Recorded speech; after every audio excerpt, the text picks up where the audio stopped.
여호와여, 주의 도를 내게 보이시고 주의 길을 내게 가르치소서. 주의 진리로 나를 지도하시고 교훈하소서. 주는 내 구원의 하나님이시니 내가 종일 주를 기다리나이다. 아멘. 주님, 사순절 첫째 주일로 함께 모이게 하시니 감사합니다.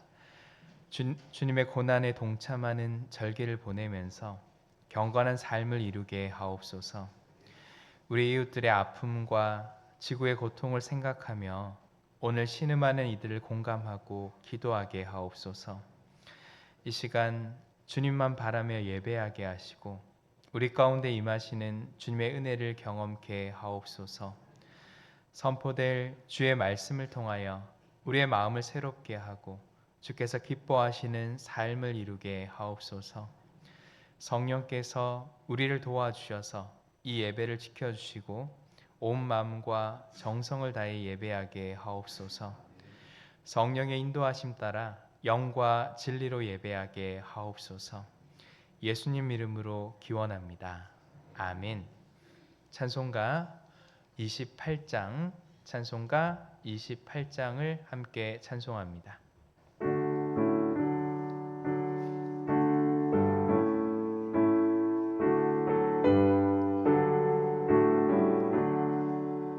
복의 근원 강림하사 찬송하게 하소서. 한량 없이 자비하심 증량할 길 없도다. 천사들의 찬송가를 내게 가르치소서. 구속하신 그 사랑을 항상 찬송합니다. 주의 크신 도움 받아 이때까지 왔으니 이와 같이 천국에도 이르기를 바라네. 하나님의 품을 떠나 죄에 빠지는 이를 예수 구원하시려고 보혈을 주셨네. 주의 귀한 은혜 받고 일생 빚진 자 되네. 주의 은혜 사슬 되사 나를 주께 매소서. 우리 마음은 연약하여 범죄하기 쉬우니 하나님이 받으시고 천국 이를 치소서. 아멘.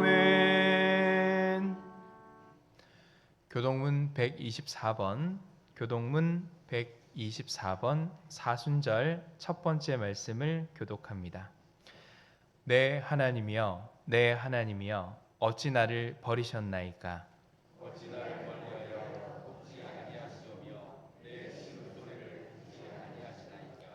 내 하나님이여, 내가 낮에도 부르짖고 밤에도 잠잠하지 아니하오나 응답하지 아니하시나이다.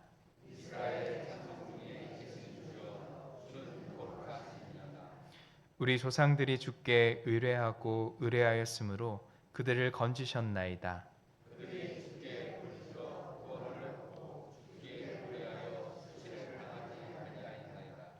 나를 멀리하지 마옵소서. 환난이 가까우나 도울 자 없나이다. 내가 내 모든 뼈를 셀 수 있나이다. 그들이 나를 주목하여 보고 내 겉옷을 나누며 속옷을 제비 뽑나이다.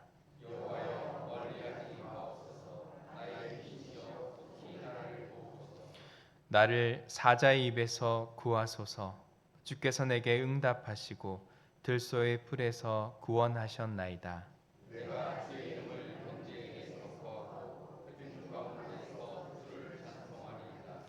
여호와는 두려워하는 너희여 그를 찬송할지어다.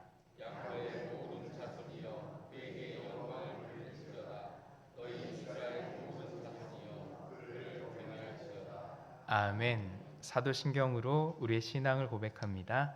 전능하사 천지를 만드신 하나님 아버지를 내가 믿사오며 그 외아들 우리 주 예수 그리스도를 믿사오니 이는 성령으로 잉태하사 동정녀 마리아에게 나시고 본디어 빌라도에게 고난을 받으사 십자가에 못 박혀 죽으시고 산사한 지 사흘 만에 죽은 자 가운데서 다시 살아나시며 하늘에 오르사 전능하신 하나님 우편에 앉아 계시다가 저리로서 산자와 죽은 자를 심판하러 오시리라. 성령을 믿사오며 거룩한 공예와 성도가 서로 교통하는 것과 죄를 사하여 주시는 것과 몸이 다시 사는 것과 영원히 사는 것을 믿사옵나이다. 아멘. 우리 자리에 앉으셔서 찬송가 150장을 함께 찬송합니다.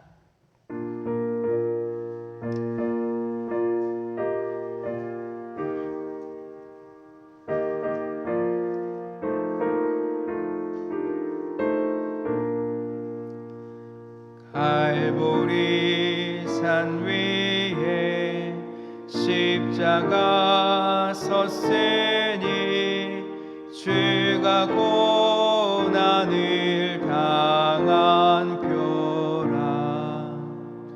험한 십자가를 내가 사랑하면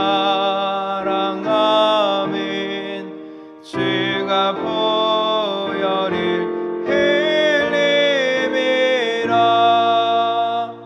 죄의 승리를 얻기까지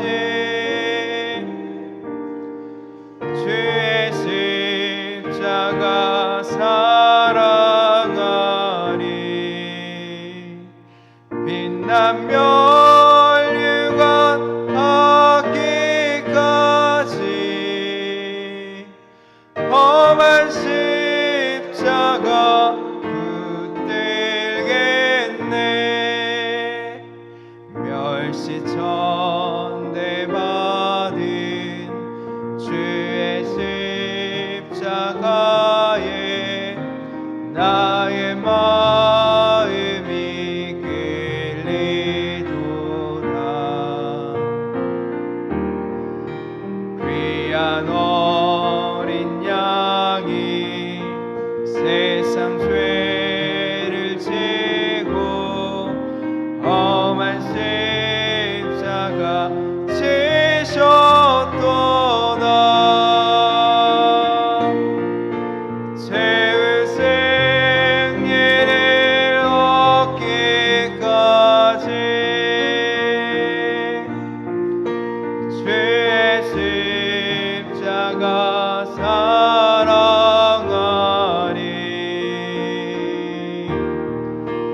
빛난 멸류관 받기까지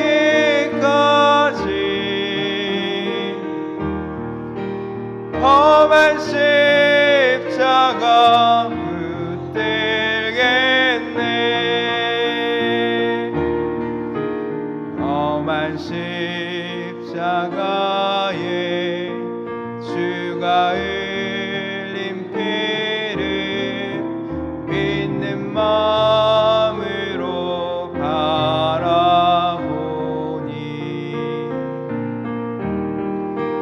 나를 용서하고 뇌제 사하시려 주가 흘리신 보혈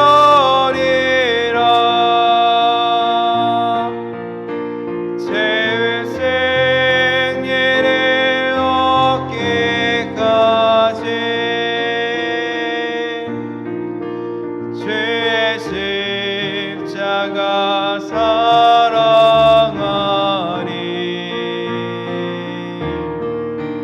빛난 멸류관 받기까지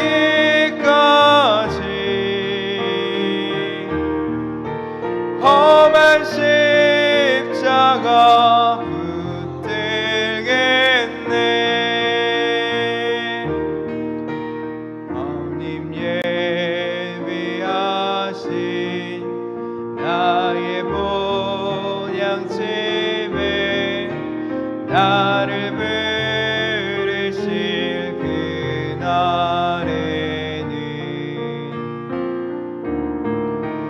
영광 중에 계신 우리 주와 함께 내가 죽도록 충성하리.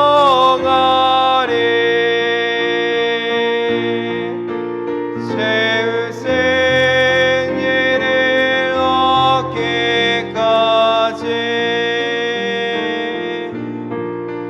주의 십자가 사랑하리.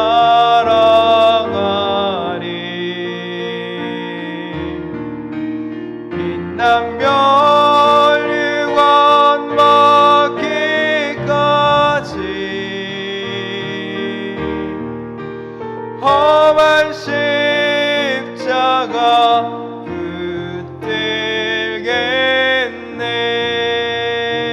붙들겠네. 박영훈 안수집사님 나오셔서 기도하겠습니다.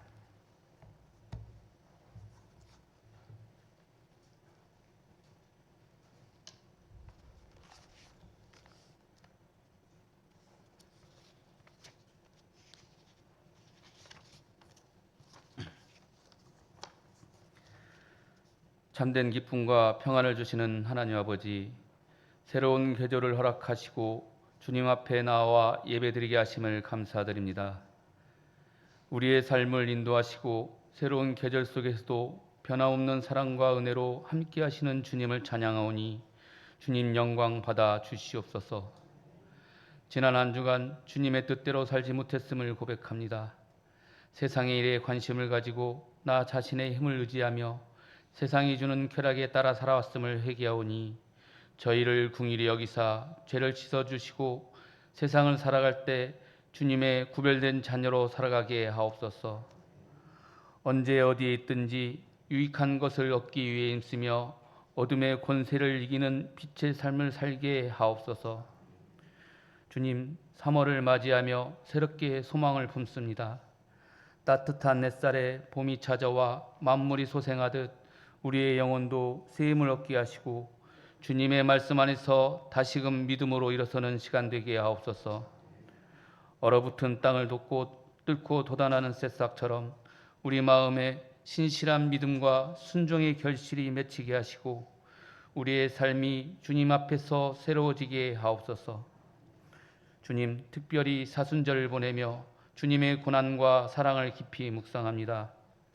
죄인된 우리를 구원하시려 십자가를 지신 그 은혜를 기억하게 하시며 겸손과 순종의 길을 따르게 하옵소서. 주님의 부활의 소망을 품고 날마다 주님의 제자로 살아가도록 인도하여 주옵소서. 우리의 죄를 대속하신 하나님 아버지의 사랑을 기억하며 우리가 더욱 겸손해지기를 원합니다. 우리의 죄를 돌아보게 하시고 진정한 회개의 자리로 나아가게 하옵소서.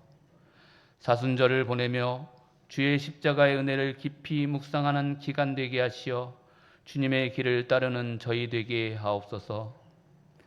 하나님, 우리 신앙등교회를 위해 기도합니다. 이 지역 황등의 교회를 세우시고 주님의 뜻을 이루는 공동체로 인도하심에 감사드립니다. 신황등교회가 믿음의 반석 위에 굳건히 서서 예배와 말씀과 기도를 통해 주님의 영광을 나타내는 교회 되게 하옵소서. 성도들 서로 사랑하게 하옵시고 기도와 말씀 안에 하나 되어 성숙한 공동체로 나아가게 하옵소서. 이 시간 하늘의 능력과 성령으로 뜨겁고 복된 시간이 되기를 기원합니다. 말씀을 선포하시는 담임 목사님 영육간에 강건케 하시고 담대함을 허락하사 힘 있는 말씀, 은혜의 말씀 선포케 하옵소서. 저희 말씀을 들을 때 힘들고 지친 저희의 영혼 이 말씀 안에 힘을 얻고 믿음의 승리함을 하게 하옵소서. 오늘도 예배를 돕기 위해 헌신한 손길들이 있습니다. 그 손길들 기억하시어 저희 눈에 보이지 않는 수고일지라도 주님의 기쁨이 되고 그들의 헌신이 하늘의 상급으로 빛나게 하실 줄 믿사오며 예수님의 이름으로 기도드리옵나이다. 아멘.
하나님께 영광의 박수 올려드립니다.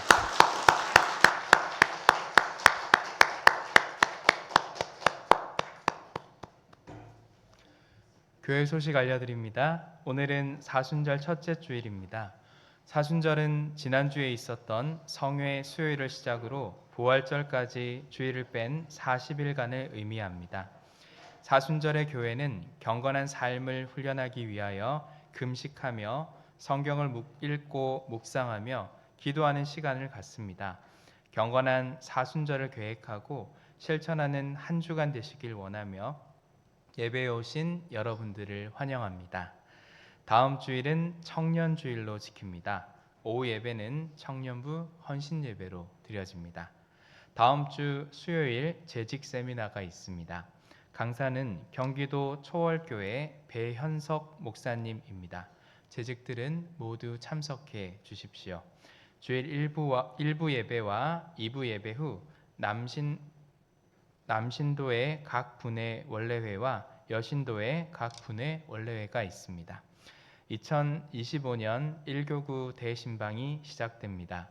동역장님들은 저와 일정을 상의해 주시고 개별 신방을 원하시는 가정은 신청해 주시기 바랍니다. 이번 주 1교구 대신방 일정입니다.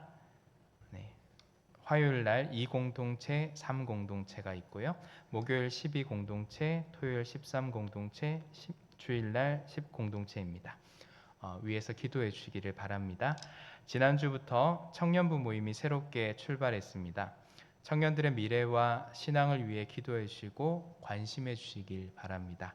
다음 주 식당 설거지 봉사는 11공동체입니다. 대회 소식 안내입니다.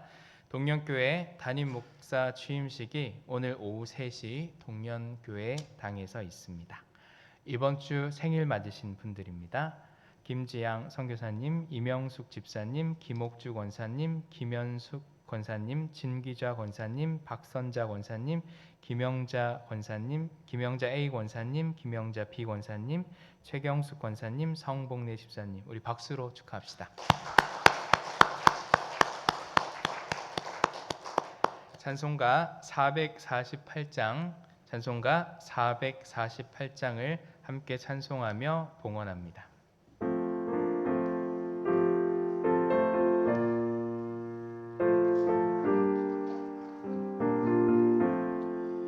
주님 가신 길을 따라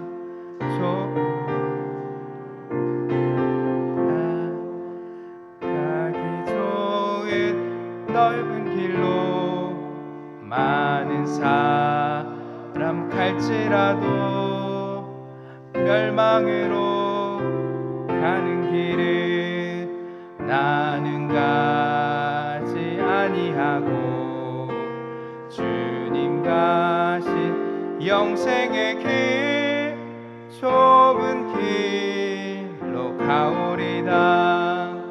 주님 가신 뒤를 따라 순종하며 가오리다. 많은 사람 믿음 없이 넓은 길로 갈지라도 멸망으로 가는 길을 나는 가지 아니하고 주님 가신 생명의 길 좁은 길로 가오리다. 주님 가신 진실한 길 의의 길로 가오리다. 좁은 문과 좁은 길은 십자가의 길이오나 영생 영광 바라보며 천국 가는 길이오니 죽기까지 주님 가신 길을 따라 가오리다.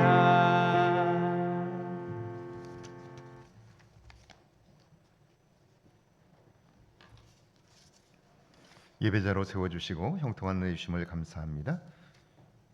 성령 하나님 이끄시는 대로 아멘하고 순종하는 종 되게 하소서. 함께하신 하나님 감사합니다. 하나님 은혜에 감사합니다. 생일 감사 건강으로 지켜주신 하나님 감사합니다. 하나님 은혜 감사합니다. 주님 은혜 감사합니다. 생일 감사 예물 하나님 은혜 감사합니다. 선교 예물 드렸습니다. 기도합니다. 하나님 아버지, 이 땅을 사는 동안 주의 은혜 아래 살게 하시고 하나님의 도움을 발견하게 하시며 그 은혜와 능력 안에 살도록 우리를 부르시니 감사합니다. 날마다 우리의 힘으로 살 수 없다고 고백하며 주를 의지하는 그 마음이 복되게 하셔서 우리의 빈 마음에 채우시는 하나님의 은혜로 날마다 살아가게 하옵소서. 땅이 하늘의 은혜로 사는 것처럼 주님의 피조물인 우리들이 하나님의 도움으로 사는 것을 깨닫게 하셔서 매 순간 하나님으로부터 주어지는 모든 것으로 인하여 기뻐하고 만족하며 즐거워하게 하옵소서. 주님과 더욱더 가깝게 동행하기를 원하여 말씀에 순종하는 종들을 기억해 주시고 평생을 사는 동안 하나님이 우리의 주인이 되어 주옵소서. 우리를 다스려 주옵소서. 그래야 말씀 가운데 행하시는 하나님의 놀랍고 큰 일들을 경험하게 하셔서 우리 안에 새로운 감동과 기쁨이 있게 하옵소서.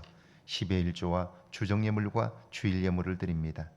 감사하는 마음으로 드리는 예물들을 받아주시고 감사로 응답한 예물들마다 날마다 새롭고 놀라운 열매로 풍성하게 하옵소서. 생일을 맞아 감사하는 손길들을 기억하시고 하늘에서 계획한 일들을 이 땅에서 온전히 이루어 주옵소서. 하나님, 아직도 우리 안에 묻어둔 재능과 은사가 개발되게 하시고 이전에 알지 못했던 새로운 하나님의 손길을 경험하게 하옵소서.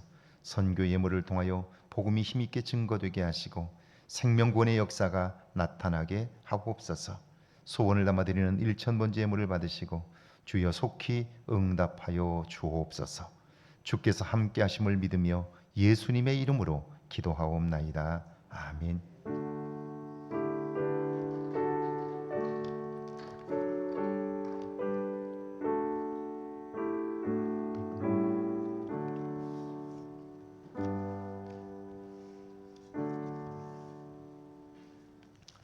오늘 저에게 주시는 하나님의 말씀은 구약성경 창세기 3장 6절에서 13절까지 말씀, 신약성경 사도행전입니다. 19장 1절에서 7절까지 말씀입니다.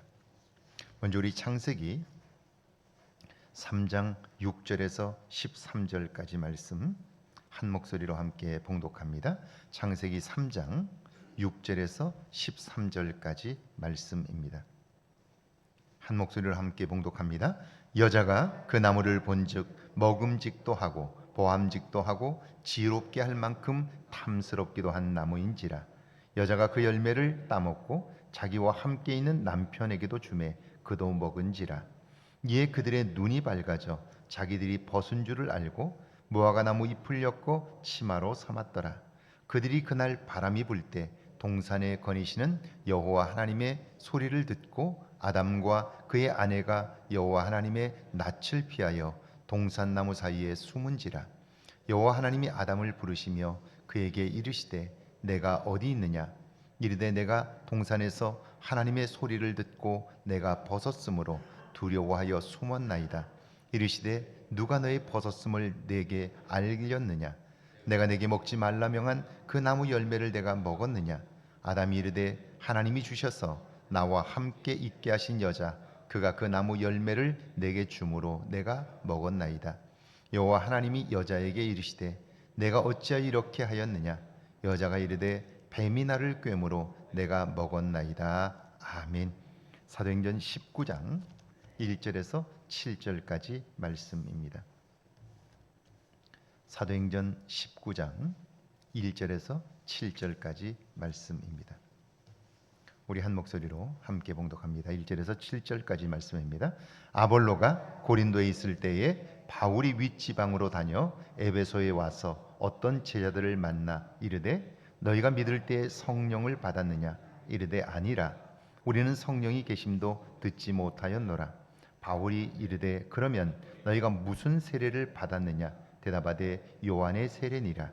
바울이 이르되 요한이 회개의 세례를 베풀며 백성에게 말하되 내 뒤에 오는 이를 믿으라 하였으니 이는 곧 예수라 하거늘 그들이 듣고 주 예수의 이름으로 세례를 받으니 바울이 그들에게 안수하며 성령이 그들에게 임하심으로 방언도 하고 예언도 하니 모두 12사람쯤 되니라. 아멘. 하나님의 말씀입니다.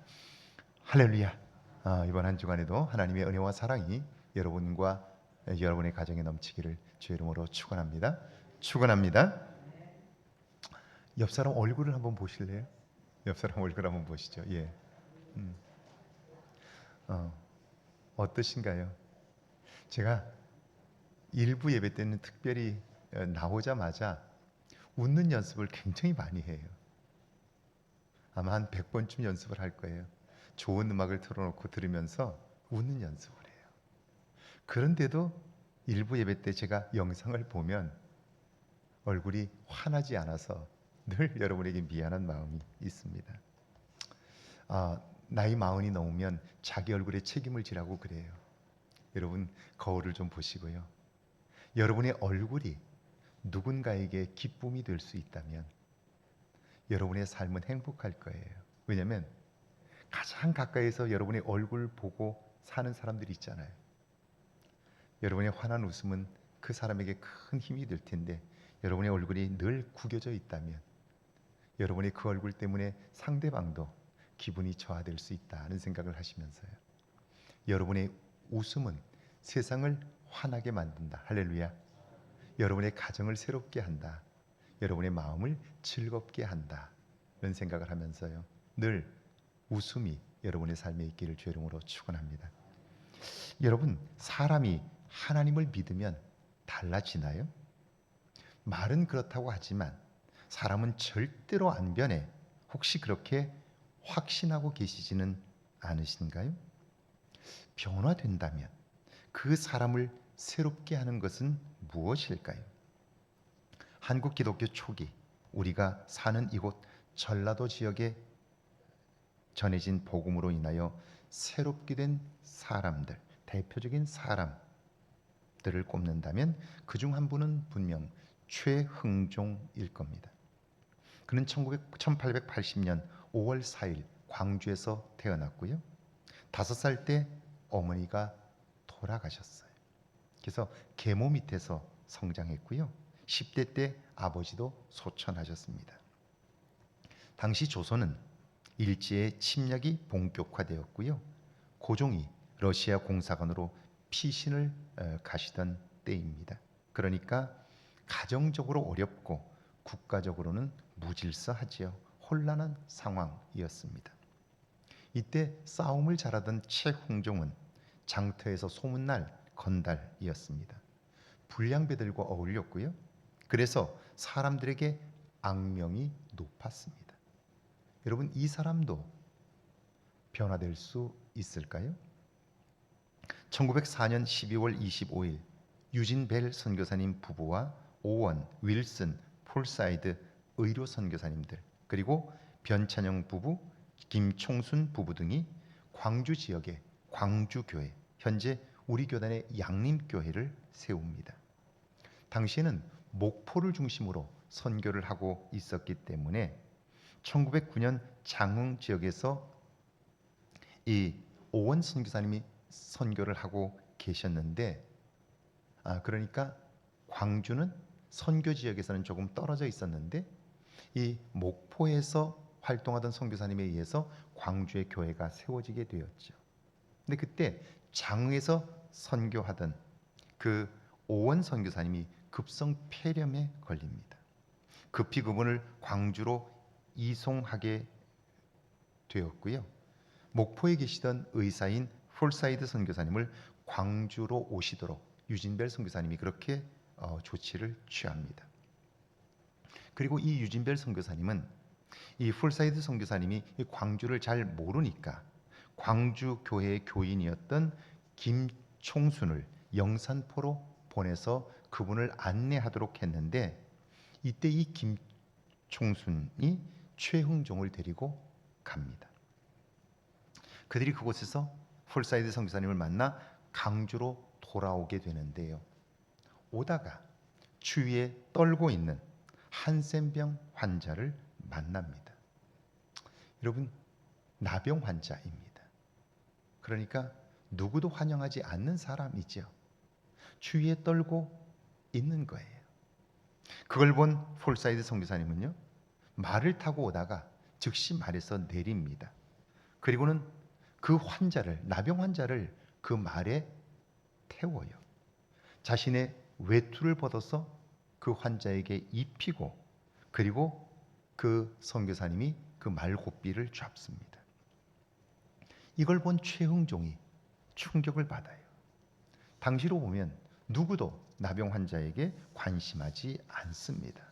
오히려 가까이 올까봐 돌을 던집니다. 그런데 선교사님은 모든 사람이 배척하는, 그리고 멀리하는 이 나병 환자를 자기 말에 태울 뿐 아니라 자기 옷을 벗어서 입히고 그를 태우고 광주로 데려오는 거예요. 이 모습, 이 헌신적인 모습을 통해서 최흥종은 예수님의 사랑을 느끼게 됩니다. 그래서 예수님을 영접하게 되었고, 술과 담배를 끊고 건달 생활도 완전히 청산합니다. 여러분, 거듭난 그를 하나님이 어떻게 쓰셨을까요? 을사보호조약 이후 대한제국이 외교권을 박탈하게 되자, 대한제국이 외교권을 박탈당하게 되자 전국에서 의병 활동이 일어납니다. 이때 그는 의병장 안계홍의 부하 12명이 압송되고 있었는데요. 그때 일본 경찰을 따돌리고 그들을 살려냅니다.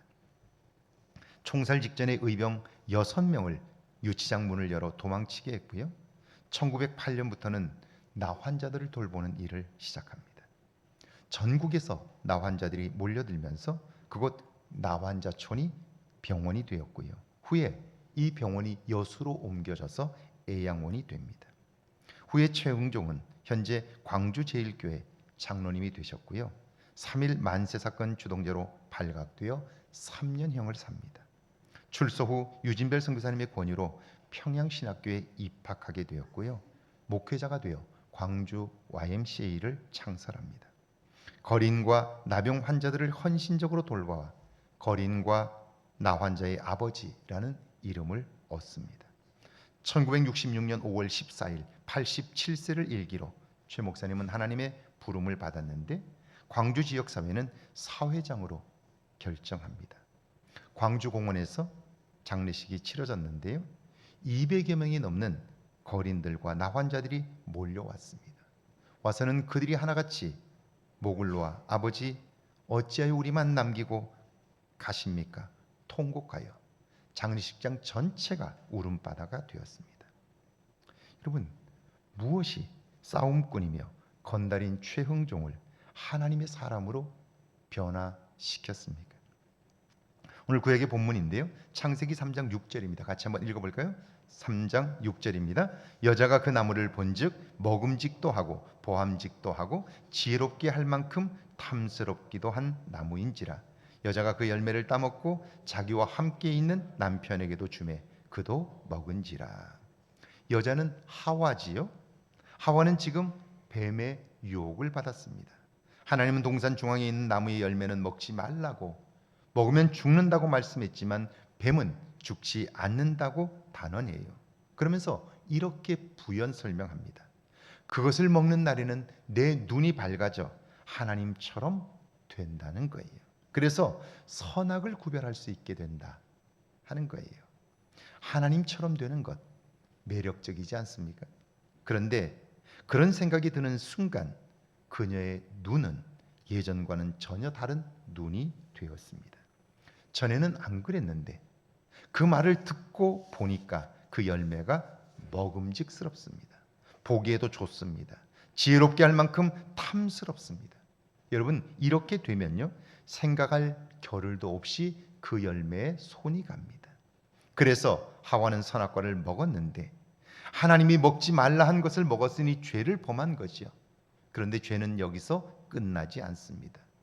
죄의 종이 된 하와는요, 그 열매를 아담에게도 줍니다. 그래서 함께 공범을 만듭니다. 여러분, 내 삶에서 어떤 소리를 듣고 무슨 생각을 가지고 사느냐에 따라서 여러분 삶이 달라지는 거예요. 그러니까 지난 한 주간 여러분은 어떤 소리를 많이 들었고 무슨 생각을 하며 살았느냐는 여러분의 남은 삶에 결정적인 영향을 주는 거죠. 내가 생각하는 것, 내가 관심하는 것, 그것이 우리의 눈을 사실은 왜곡시키는 거예요. 오래전에 제가 가족들과 함께 여름 휴가를 갔을 때입니다. 가야 할 길이 멀어서 아침 일찍 출발을 했는데요. 대체로 미국은 고속도로를 타면 고속도로 출구 쪽에 맥도날드나 햄버거 가게들이 있습니다. 그런데 가도 식당이 나오질 않는 거예요. 뒤에서 애들은 배고프다고 보채고 저도 배가 고팠습니다. 그때 한참을 지나서 보니까 간판이 하나 나왔는데 아침 식사가 된다는 거예요. 그래서 제가 내려서 그 간판이 있는 쇼핑몰로 들어갔어요. 들어가서 그 안을 한 바퀴를 돌았는데 그런데 아침 식사하는 데가 없는 거예요. 한 바퀴를 또 돌았어요. 그런데 아예 문 연 가게가 없어요. 너무 이상해서 그 쇼핑몰을 나와서 그 간판을 봤어요. 그랬더니 아침 식사가 됩니다 라고 제가 본 그 글자 브렉퍼스트가 아니었고요. 다시 나와서 보니까 브레이크 패스트, 브레이크를 빨리 고쳐준다는 말이었어요. 아니, 브레이크를 빨리 고쳐준다는 그 말이 어떻게 브렉퍼스트로 보였을까요? 배가 고프고 마음이 급해지니까 그게 그렇게 보이는 거예요.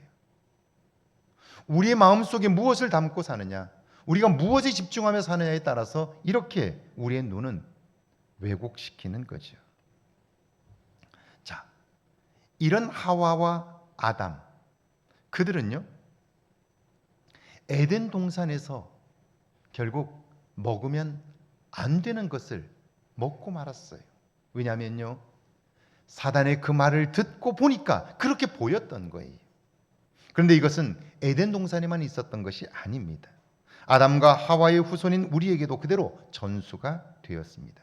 그래서 우리는 매 순간 하나님처럼 살고 있지 않습니까? 선과 악을 내가 판단하잖아요. 그러면 어떤 일이 벌어질까요? 아담과 하와의 자녀인 가인과 아벨, 그들은 하나님의 은혜로 잘 성장했습니다. 농사와 목축을 하여 하나님께 제사를 드렸어요. 그런데 하나님은 무슨 일인지 모르지만 아우 아벨의 제사는 받으셨고 가인의 제물은 받지 않으셨어요. 그러면 하나님 왜 그렇게 하셨는지 물으면 돼요. 그리고 잘못된 게 있으면 고치면 됩니다. 그런데 가인은 그 일로 인하여 아우 아벨을 죽였습니다. 여러분, 살인을 했다는 것은 굉장히 큰 사건이잖아요. 근데 그 사건이 먹고 사는 문제가 아니었다는 거예요. 이런 일들이 벌어진 거예요. 그뿐 아니라 아브라함의 후손인 야곱은 어떻습니까? 아버지 이삭으로부터 주어지는 장자권, 하나님의 축복을 얻기 위해 아버지와 형을 속였습니다. 그리고 자신의 목적을 이루었어요. 그 결과가 어떻습니까? 그것만 있으면 내 인생이 잘 풀릴 줄 알았는데 갈등이 심해졌고요. 하나님의 간섭이 없었다면 또 한 번 형제간의 살육이 벌어질 뻔했습니다. 여러분, 우리 안에 이런 불신앙과 죄악의 뿌리가 있는데 이 문제를 해결하지 않고 새로워질 수 있을까요? 교회만 출석하고 열심히 산다고 새로워질 수 있을까요? 그뿐이 아니죠. 7절과 8절 한번 읽어볼까요? 함께 읽습니다. 이에 그들의 눈이 밝아져 자기들이 벗은 줄을 알고 무화과나무 잎을 엮고 치마로 삼았더라. 그들이 그날 바람이 불매 동산에 거니시는 여호와 하나님의 소리를 듣고 아담과 그의 아내가 여호와 하나님의 낯을 피하여 동산 나무 사이에 숨은지라. 이제 뱀의 말처럼 하와와 아담의 눈이 밝아졌습니다. 그러면 세상의 모든 것을 다 알게 될 줄 알았죠. 그런데 어떻습니까? 자신들이 벗은 것을 보게 됐고요. 그것을 부끄럽다고 여겨 치마를 만들어 입었습니다. 그리고는 동산에 거니시는 하나님의 소리를 듣고 숨었습니다.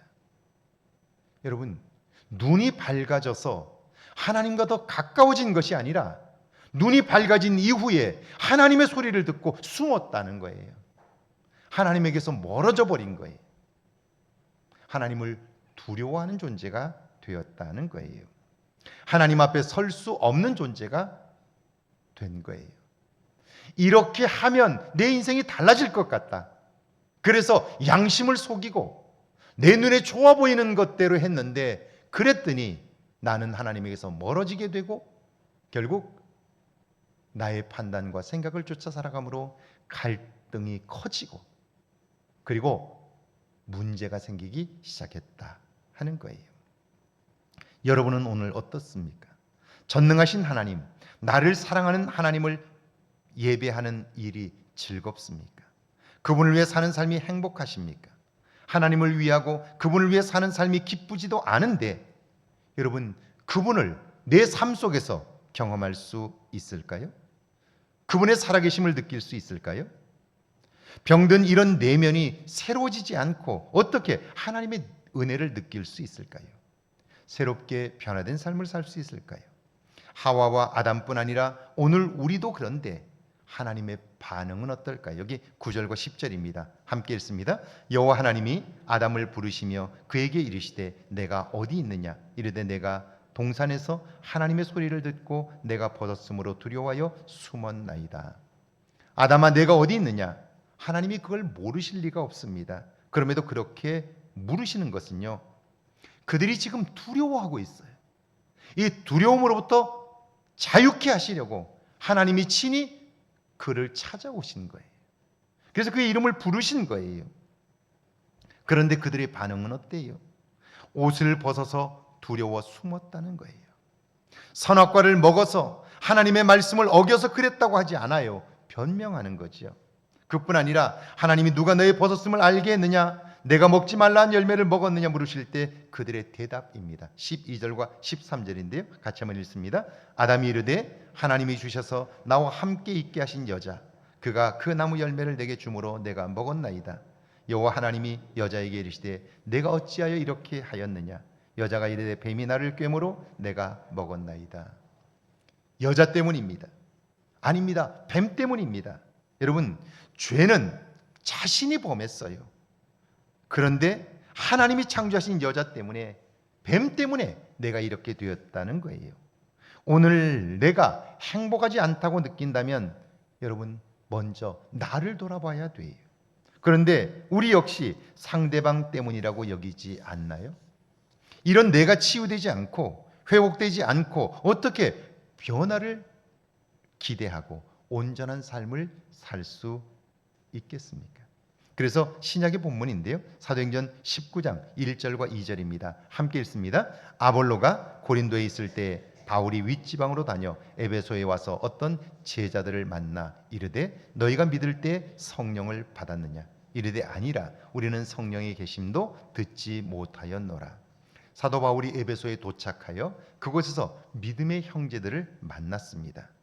그들은 예수를 믿는 일에 있어서 굉장한 자부심을 가지고 있어서 자신들을 마데타스, 제자라고 불렀어요. 여러분, 제자란 배우는 사람이라는 뜻입니다. 무엇을 배우는 걸까요? 진리를 배우고 복음을 배우고 예수님에 대하여 배우는 거죠. 그런데 아세요? 이런 의미의 제자는요, 그 중심에 자신이 있습니다. 그러니까 내가 열심히 배우고 내가 깨닫고 경험하는 즐거움을 얻는 거예요. 그러니까 이런 변화는 나의 한계에서 벗어날 수가 없습니다. 신앙생활이 즐거울 수 있습니다. 교회 안에서 내가 무엇을 하고 사람들에게 칭찬을 받고 인정을 받고 내가 드러나고 그래서 신앙생활하는 것이 즐거울 수 있습니다. 그러나 그 중심에 내가 있다면 그 신앙은 자기 한계에 갇혀버려요. 그런 사람은 끊임없이 시험에 들 수밖에 없습니다. 신앙이 성장할 수 없기 때문에 그래요. 그리고 자기 자신의 삶의 문제를 다른 사람 탓을 해요. 그리고 변명해요. 그러니까 조금도 나아질 수가 없게 되는 거죠. 청년 한 사람이 성경을 읽다가 큰 감동을 받았습니다. 악한 자를 대적하지 말라. 누구든지 내 오른뺨을 치거든 왼편을 돌려대라. 성경은 그렇게 되어 있죠. 오른뺨을 이유 없이 맞았는데 왼편을 돌려대는 것 대단하지 않습니까? 그런데 그 순간 이런 생각이 든 거예요. 예수 믿는 사람들 중에 이 말씀을 실천하는 사람이 몇 명이나 될까? 그런 생각이 든 거예요. 그래가지고 예배를 마치고 나오는 교인들 중에서 아주 신실하다는 권사님의 뺨을 그냥 한 대 후려쳤어요. 갑자기 이유도 없이 뺨을 맞은 권사님이 얼마나 성질이 났겠어요. 그래서 아니 왜 나를 때리는 거냐고 길길이 뛰었고요. 그러자 청년은요, 누구든지 내 오른뺨을 치거든 왼편을 돌려대라는 말씀을 크게 읽어줬습니다. 그리고는 회심의 미소를 지었겠죠. 그러자 권사님이 갑자기 그 청년의 뺨을 한 대 후려쳐요. 아니 왜 내 뺨을 치냐고. 그러자 권사님이 이렇게 말해요. 너 지금 어느 쪽 뺨을 맞았어? 여러분, 오른손으로 뺨을 때리면 상대방의 어느 쪽 뺨이 맞게 되죠? 왼편 뺨이 맞게 돼요. 성경에는 오른편 뺨을 때리면 왼편을 돌려대라고 돼 있지. 네가 나를 지금 왼편 뺨을 때렸기 때문에 내가 너를 때린 거라고. 여러분, 이건 뺨 때리는 얘기가 아니에요. 이유 없이 뺨을 맞을 때 반대편 뺨을 내어놓을 수 있다면 그것은 분쟁이 아니라 오히려 그에게 충격을 주어 그로 하여금 그리스도 예수의 사랑을 경험하게 된다. 그 이야기를 하고 있는 거예요. 그를 새롭게 하는 얘기를 하고 있는 거예요. 그런데 이 이야기를 왼쪽이냐 오른쪽이냐 이 얘기로 받아들였어요. 자, 신앙생활이 즐거워도 그 중심에 내가 있다면 그 신앙은 성장할 수 없어요. 왜냐하면 신앙은 위로부터 부어지는 은혜가 있을 때 성장하고요. 그 은혜에 감격하게 될 때 우리는 비로소 육신의 한계를 넘어서고요. 신령한 은혜를 경험하기 때문이에요. 대부분의 사람들이 말씀이 아니라 자신의 판단을 따라 살지요. 성령의 계심도 알지 못하는 거예요. 그런데 제자라는 말의 또 다른 의미는요, 크리스티아노스, 그리스도인이라는 뜻입니다. 그리스도를 닮은 사람, 그리고 닮아가는 사람이라는 뜻이죠. 예수님의 삶을 담는 일이 우리의 노력으로 될까요? 그분의 성품을 담는 일이 우리의 힘으로 될까요? 그래서 사도 바울은 묻습니다. 너희가 믿을 때에 성령을 받았느냐? 성령의 다스림을 받기 전에 우리는 결코 나 자신이 죄인임을 깨닫지 못합니다. 깨닫지 못하니까 내 삶의 구원자가 필요하다고 느끼지도 못하지요. 거듭남을 경험하지 못하니까 우리의 한계에서 벗어날 수 없게 되는 거예요. 교회를 그렇게 오래 다녔는데 왜 내 삶의 변화는 경험되지 않을까? 내 삶은 새로워지지 않을까? 질문하는 분이 계시다면 오늘 내 신앙의 중심에 무엇이 있느냐를 점검해 봐야 할 거예요. 그래서 사도 바울이 말씀합니다. 4절에서 7절입니다. 함께 읽습니다. 바울이 이르되 요한의 회개의 세례를 베풀며 백성에게 말하되 내 뒤에 오시는 이를 믿으라 하였으니 이는 곧 예수라 하거늘 그들이 듣고 주 예수의 이름으로 세례를 받으니 바울이 그들에게 안수하며 성령이 그들에게 임하심으로 방언도 하고 예언도 하니 모두 12사람쯤 되니라. 사도 바울은 그들에게 예수님에 대하여 더 많이 배워라, 좀 더 열심히 활동해라 그렇게 말씀하지 않아요. 내 뒤에 오시는 이를 믿으라. 배워서 아는 차원이 아니라 믿음으로 경험하는 영적인 세계, 거듭남의 삶을 말씀해요. 그들이 이 말씀을 받아 세례를 받을 때 성령이 임했습니다.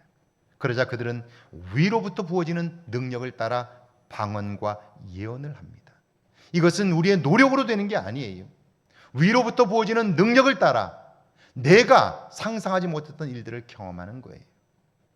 여러분, 방언을 하면요, 그러면 놀라운 일들을 그때부터 경험하게 돼요. 여러분, 이 위로부터 부어지는 능력이 없이는 기도하는 시간이 굉장히 길고 지루해요. 그런데 방언의 은사를 경험하고 나면요, 기도하는 일이 얼마나 즐거운지 몰라요. 기도하고 싶어서 견딜 수가 없어요. 그리고 기도를 시작하면요, 잠시 한 것 같은데, 그런데 시간을 보면 1시간이 금방 지나가요. 2시간이 금방 지나가요. 위로부터 은혜가 부어지면 이런 놀라운 경험들을 하게 되는 거예요. 비로소 영적인 존재, 거듭난 삶을 살게 되는 거죠. 사랑하는 여러분, 오늘 여러분은 그리스도 예수 안에서 거듭나셨습니까? 제자가 아니라 그리스도인의 삶으로 변화되셨습니까? 예수님의 말씀입니다. 사람이 거듭나지 않으면 하나님의 나라를 볼 수 없느니라. 하나님의 나라를 알지도 못하고 보지도 못한다면 어떻게 느낄 수 있겠어요? 위로부터 부어지는 능력이 아니라면 어떻게 우리의 존재가 새로워지겠어요? 하나님은 이런 놀라운 세계로 우리를 초대하셨습니다. 사순절에 여러분은 이런 하나님을 경험할 수 있으면 좋겠는데요, 그 일을 위하여 이번 사순절에는 조용한 골방을 찾으십시오. 그리고 성령의 임재를 구하십시오. 거듭남의 은혜를 경험하는 2025년 사순절이 되시기를 주의 이름으로 축원합니다. 찬양하고 기도합니다.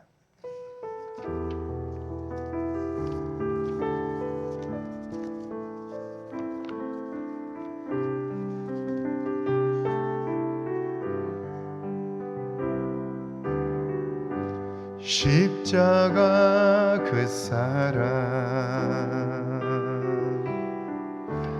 멀리 떠나서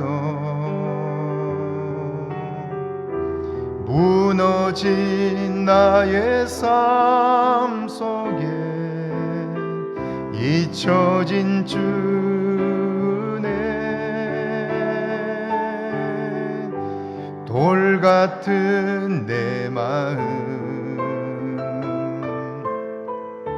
어루만지사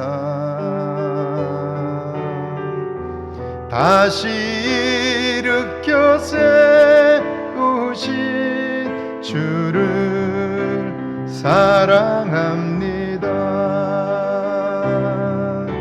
주 나를 보호하시고 날 붙드시리. 나는 배롭고 존귀한 주님의 자녀라. 주 나를 보호하시고 날 붙드시리. 나는 배롭고 존귀한 주의 자녀. 주 너를 보호하시고 주 너를 보호하시고 널 붙드시리. 너는 배롭고 존귀한 주님의 자녀라. 주 너를 보호하시고 날 붙드시리. 너는 배롭고 존귀한 주의 자. 우리 시간 함께 오늘 말씀을 기억하면서 기도하길 원합니다. 제가 몇 달 전에, 한 3개월 전에 저 광주 남로에 있는 죽장교회라는 곳을 방문했어요. 거기 갔더니 그 교회는 거의 대부분이 초신자들인데 성경을 읽기 시작하면서 성경을 일독하는 사람에게는 금 한 돈을 십자가로 만들어서 주는 거예요. 아니 시골 교회가 어떻게 금 한 돈씩을 줄 수 있나? 그래서 물었더니 그 금은 교회가 주는 게 아니고 이집사님이라는 분이 그 성경 통독을 마친 분들에게 금 한 돈씩을 선물로 주는 거예요. 아니 그분이 누구냐고 물었더니 이분이 그 교회 출신이고 대전에서 건축업을 했는데 굉장히 큰 돈을 번 거예요. 그런데 그 은혜가 너무 커서 하나님께 무엇라도 하고 싶어서 나이가 들어서 고향으로 돌아오시면서 기도한 거예요. 하나님, 제가 무엇을 하면 내가 받은 은혜를 갚을 수 있을까요? 그리고 이분이 아침마다 신문을 12개를 읽는데요. 제가 무엇을 하면 하나님 기뻐하실까요? 라고 기도하다가 이 지역에 있는 사람들을 전도해야 되겠다라고 생각을 하게 되었고요. 그러면서 어떻게 하면 교회에 들어온 사람들을 잘 정착할 수 있도록 도울까를 생각하다가 아침 신문을 열었는데 갑자기 그 신문에 광고가 나왔는데 골드바라고 하는 것, 금덩어리를 파는 광고가 나온 거예요. 그걸 보는 순간 이걸 신앙생활을 열심히 하는 사람들에게 한 돈씩 주고 신앙생활을 더 열심히 할 수 있도록 도우면 좋겠다는 생각이 들어서요. 그래서 그 골드바를 3,000만 원을 주고 샀다는 거예요. 그리고 이걸 어떻게 쓰면 좋을까?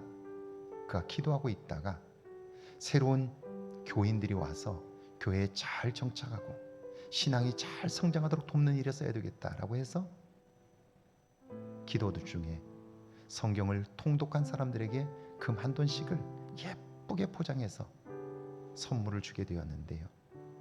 그 3,000만 원 주고 샀던 금덩어리가 지금은 1억 6천만 원이 되었고요. 그걸 한 돈씩 나눠주면서 교인들의 신앙 성장에 큰 도움이 되고 있다 하는 이야기였어요. 여러분, 하나님을 위해서 쓰임 받기를 원하면 하나님은 우리가 생각지 못하는 일들을 이루어 가셔요. 저도 그 이 집사님을 만났는데요. 그 이 집사님은 정말 굉장히 많은 재산을 일궈온 분인데 이 재산은 모두 다 자기 것이 아니라고, 나를 키워준 이 교회를 위해서 쓰겠다고, 하나님 위해서 쓰겠다고. 그래서 그 시골 지역인데 자기 자산을 털어서 사택을 짓고 교회를 전체 다 수리하고 땅을 사서 주차장을 만들고 그리고는 전도하기 시작해요. 그분의 전도함을 받은 사람들이 몰려오기 시작하면서 시골 교회가 굉장히 많은 사람들로 북적이게 되고요. 교회에 필요한 모든 것들을 그분이 재정을 감당해서 교회가 얼마나 활기찬지 몰라요. 하나님께 붙들림 받은 한 사람을 통해서 그 시골 지역의 교회가 그렇게 생명력이 넘치는 거예요. 여러분은 어떻습니까? 오늘 여러분은 무엇의 다스림을 받고 있습니까? 여러분은 어떤 소리를 들으며 살고 있습니까? 사순절에 거듭나지 않으면 하나님의 나라를 볼 수 없다는 말씀 마음에 담고 이번 한 주간 살아보면 어떨까요? 위로부터 보여지는 능력을 따라 살면 우리의 삶은 쉬워집니다. 보는 것이 달라집니다. 이 일에 하나님은 우리를 초대하셨습니다. 이런 삶을 살아보게 해달라고요. 함께 기도합니다. 하나님 아버지, 이런 영적인 삶에 하나님 아버지 도전을 받게 하시고 우리의 생애에 이런 하나님을 경험해 볼 수 있도록 도와주옵소서. 우리의 노력과 우리의 열심으로 사는 인생이 아니라 위로부터 부어지는 은혜를 따라 사는 새로운 삶이 시작되게 하시고 우리의 삶을 이끌어 가시는 하나님의 손길을 보게 하옵소서. 여호와여 도와주시고 여호와여 함께하사 하나님이 기뻐하시는 일들을 이룰 수 있도록 주여 도와주옵소서. 사순절을 시작합니다. 하나님, 매년 맞는 사순절이지만 2025년 사순절은 나를 위하여 십자가를 지신 주님의 고난을 묵상하게 하시고 주님을 믿는 믿음으로 인하여 우리의 존재가 새로워지고 거듭나는 은혜를 경험하게 하옵소서. 그리하여 이전에 알지 못했던 하나님의 은혜와 사랑을 경험하게 하시고 우리의 존재가 새로워지게 하옵소서. 이번 한 주간 이제는 조용한 골방을 찾게 하시고 오순절 마가의 다락방에 두려움 가운데 있었던 백성들이 말씀에 순종하여 기도할 때 성령의 역사가 나타나 이 땅에 새로운 소망의 역사가 시작된 것처럼 우리를 통하여 우리의 가정이, 우리의 일터가, 우리의 교회가 새로워지게 하옵소서. 지금은 우리 주 예수 그리스도의 은혜와 하나님의 놀라우신 사랑하심과 성령의 도우시고 함께 하시는 은총의 역사가 이제 거듭남의 신비를 깨닫고 거듭남의 은혜 안에 살아 능력 있는 삶, 초월적인 삶을 경험하기를 다짐하는 주의 모든 백성들과 가정과 일터와 우리의 교회 위에 우리가 사는 이곳 아름다운 익산과 이 땅과 온 세계 위에 이제로부터 영원토록 함께 계실지어다. 아멘.